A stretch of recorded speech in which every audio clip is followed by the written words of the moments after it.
ನಮಸ್ಕಾರ ವೀಕ್ಷಕರೇ, ನಾನು ನಿಮ್ಮ ಮಂಜುನಾಥ್ ಅಡ್ವೊಕೇಟ್ ಹಾಗೂ ಅಧ್ಯಾತ್ಮ ಚಿಂತಕರು ಮಾತಾಡ್ತಾ ಇರೋದು. ಈ ಒಂದು ಮಂಜುನಾಥ್ ಅಡ್ವೊಕೇಟ್ ಎಂಬುವಂತಹ ಕಾನೂನಿನ ಚಾನಲನ್ನು ಮತ್ತೆ ಈಗ ನೂತನವಾಗಿ ಜನರಿಗೆ ನ್ಯಾಯ, ನೀತಿ, ಧರ್ಮ ಇವುಗಳ ಪರಿಚಯ ಮಾಡಬೇಕು ಅಂತ ಹೇಳಿ ಈ ಒಂದು ಅಂತರ್ಯಾಮಿ ಸ್ಪಿರಿಚುಯಲ್ ಎಂಬುವಂತಹ ಹೊಸ ಚಾನಲನ್ನು ಓಪನ್ ಮಾಡಿದ್ದೇನೆ. ಇದರ ಮುಖಾಂತರ ಆಧ್ಯಾತ್ಮಿಕ ವಿಚಾರಗಳನ್ನು ನೀಡ್ತಾ ಬರ್ತೇನೆ. ನಮಸ್ಕಾರ ವೀಕ್ಷಕರೇ, ನಾನು ನಿಮ್ಮ ಮಂಜುನಾಥ್ ಅಡ್ವೊಕೇಟ್ ಮಾತಾಡ್ತಾ ಇರೋದು. ಇವತ್ತು ಈ ಅಡ್ವೊಕೇಟ್ಗಳಿಗೆ ಅವರು ನಿರ್ವಹಿಸುವಂತಹ ಕರ್ತವ್ಯಗಳಿಗೆ ಪೊಲೀಸ್ ಇಲಾಖೆನವರು ಸಮನ್ಸ್ಗಳನ್ನು ಜಾರಿ ಮಾಡಬಹುದಾ? ಅವರು ಅವರ ಕರ್ತವ್ಯಗಳನ್ನು ಮಾಡಿರ್ತಾರೆ ಮತ್ತು ಆ ಒಂದು ಕಾನೂನು ಸಲಹೆಯನ್ನು ನೀಡಿರ್ತಾರೆ. ಅದು ಅವರ ವೃತ್ತಿ ಧರ್ಮವಾಗಿರುತ್ತದೆ.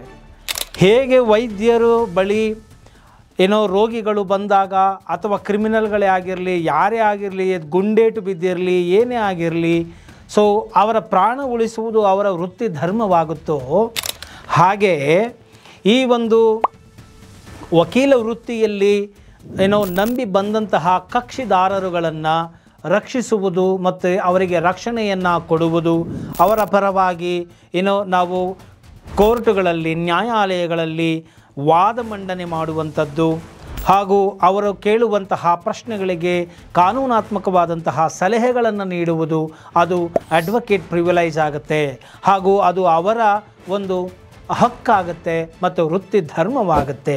ಸೊ ಹೀಗೆ ಕಾನೂನು ಸಲಹೆಯನ್ನು ನೀಡಿದ್ದಾರೆ ಎಂಬುವ ಮಾತ್ರಕ್ಕೆ ವಕೀಲರಿಗೆ ಈ ಒಂದು ಎನ್ಫೋರ್ಸ್ಮೆಂಟ್ ಡಿಪಾರ್ಟ್ಮೆಂಟ್ ಅವರು ಅಥವಾ ಇನ್ನುಳಿದ ತನಿಖಾ ಸಂಸ್ಥೆಗಳು ವಕೀಲರಿಗೆ ಸಮನ್ಸನ್ನು ಜಾರಿ ಮಾಡಬಹುದಾ?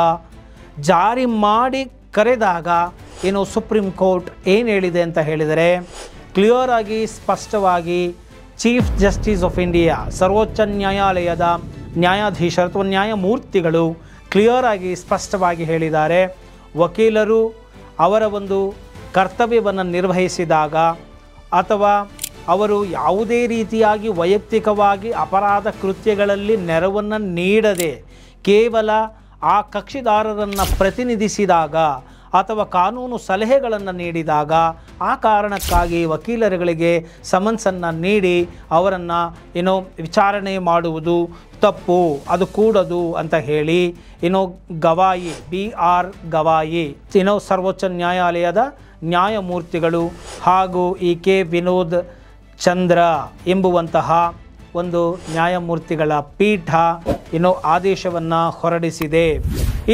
ಈ ವಿಚಾರಕ್ಕೆ ಸಂಬಂಧಪಟ್ಟಂತೆ ಸುಪ್ರೀಂ ಕೋರ್ಟಿನ ಬಾರ್ ಅಸೋಸಿಯೇಷನ್ನಿನ ಅಧ್ಯಕ್ಷರಾದಂತಹ ವಿಕಾಸ್ ಸಿಂಗ್ ಎಂಬುವಂತಹವರು ಈ ಒಂದು ವಿಚಾರವನ್ನು ಪ್ರಸ್ತಾಪನೆ ಮಾಡಿದ್ದರು. ಮತ್ತು ಅಡ್ವೊಕೇಟ್ ಆನ್ ರೆಕಾರ್ಡ್ ಅಸೋಸಿಯೇಷನ್ ಏನಿದೆ ಅವರು ಕೂಡ ಈ ಸ್ವೇಚ್ಛಾಚಾರವಾಗಿ ಮನಸೋ ಇಚ್ಛೆ ವಕೀಲರಿಗೆ ಸಮನ್ಸ್ಗಳನ್ನು ಕೊಟ್ಟು ಅವರನ್ನು ವಿಚಾರಣೆಗೆ ಅಂತ ಹೇಳಿ ಕರೆಸಿಕೊಂಡು ಕಿರಿಕಿರಿ ಮಾಡ್ತಾ ಇದ್ದಾರೆ. ಅದು ಮಾಡಕೂಡದು. ಯಾಕೆಂದರೆ ಬಂದಂತಹ ಕಕ್ಷಿದಾರರುಗಳಿಗೆ ನೆರವನ್ನು ಕೊಡುವುದು, ಕಾನೂನಿನ ಒಂದು ಸಲಹೆಗಳನ್ನು ಕೊಡುವುದು, ಅವರನ್ನು ಪ್ರತಿನಿಧಿಸುವುದು ಅವರ ವೃತ್ತಿಯಾಗುತ್ತೆ. ಸೊ ಆದ್ದರಿಂದ ಅವರನ್ನೇ ಅಪರಾಧಿಗಳಂತೆ ಬಿಂಬಿಸುವುದು, ಅವರನ್ನು ಕರೆತರುವುದು, ವಿಚಾರಣೆಗೆ ಒಳಪಡಿಸುವುದು ಕೂಡದು. ಗುರುತರವಾದಂತಹ ಏನಾದರೂ ಸಾಕ್ಷಿಗಳು ಇದ್ದಿದ್ದೇ ಆದಲ್ಲಿ ಮಾತ್ರ ನೀವು ಅದನ್ನು ನೋಡಬೇಕಾಗತ್ತೆ.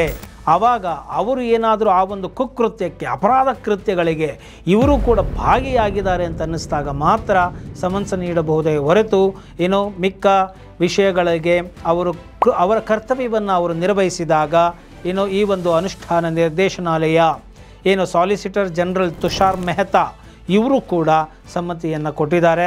ವಕೀಲರನ್ನು ಸುಮ್ಮನೆ ಸಮನ್ಸ್ಗಳನ್ನು ಕೊಟ್ಟು ಕರೆಸಿಕೊಳ್ಳಬಾರದು ಅಂತ ಹೇಳಿ. ಆದ್ದರಿಂದ ಈ ಒಂದು ಅಪ್ಡೇಷನ್ನು ನಿಮಗಾಗಿ ನೀಡಿದ್ದೇನೆ.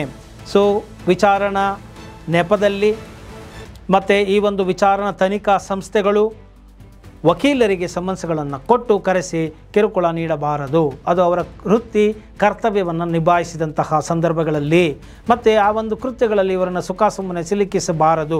ಅಡ್ವೊಕೇಟ್ ಪ್ರೊಟೆಕ್ಷನ್ ಆ್ಯಕ್ಟಲ್ಲೂ ಕೂಡ ಇದು ಬರುತ್ತೆ. ಆದ್ದರಿಂದ ಸೊ ಈ ಒಂದು ಅಪ್ಡೇಷನ್ ನಿಮಗಾಗಿ ನೀಡಿದ್ದೇನೆ. ಈ ಒಂದು ವಿಚಾರ ನಿಮಗೆ ಇಷ್ಟ ಆಗಿದೆ ಆದಲ್ಲಿ ಮಾಹಿತಿಗೆ ಲೈಕ್ ಕೊಡಿ ಹಾಗೂ ಶೇರ್ ಮಾಡಿ, ಇತರರಿಗೂ ಕೂಡ ಮರೆಯದ ಹಾಗೆ ಕಾಮೆಂಟ್ ಮಾಡಿ ಅಂತ ಹೇಳ್ತಾ ಇನ್ನು ಈ ಒಂದು ವಿಡಿಯೋವನ್ನು ಇಲ್ಲಿಗೆ ಮುಗಿಸ್ತಾ ಇದ್ದೀನಿ. ಜೈ ಹಿಂದ್, ಜೈ ಕರ್ನಾಟಕ ಮಾತೆ.